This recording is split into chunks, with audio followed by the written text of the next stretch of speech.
Pendaftaran dan pengajuan bakal calon anggota legislatif baik DPR RI, DPRD Provinsi, dan Kabupaten serta Kota sudah dilakukan pada 1 sampai 14 Mei 2023.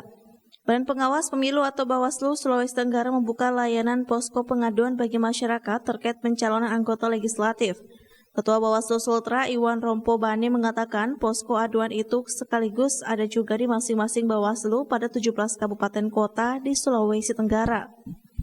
Posko itu akan menerima aduan dari masyarakat maupun pihak lain terkait keabsahan ataupun persyaratan pencalonan anggota legislatif yang tidak memenuhi syarat, sesuai dengan aturan ataupun ketentuan perundang-undangan tentang kepemiluan. Salah satunya adalah terhadap calon dari aparatur sipil negara atau ASN, Polri, dan TNI yang belum mengundurkan diri dari jabatannya, tetapi mencalonkan diri.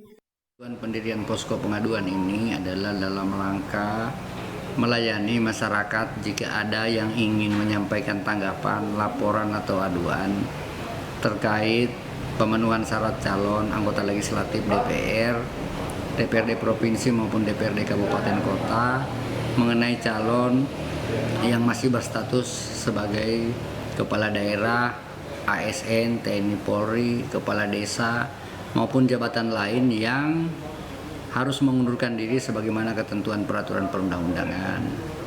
Nah, posko ini dibentuk sesuai dengan instruksi Bawaslu Republik Indonesia nomor 3 tahun 2023.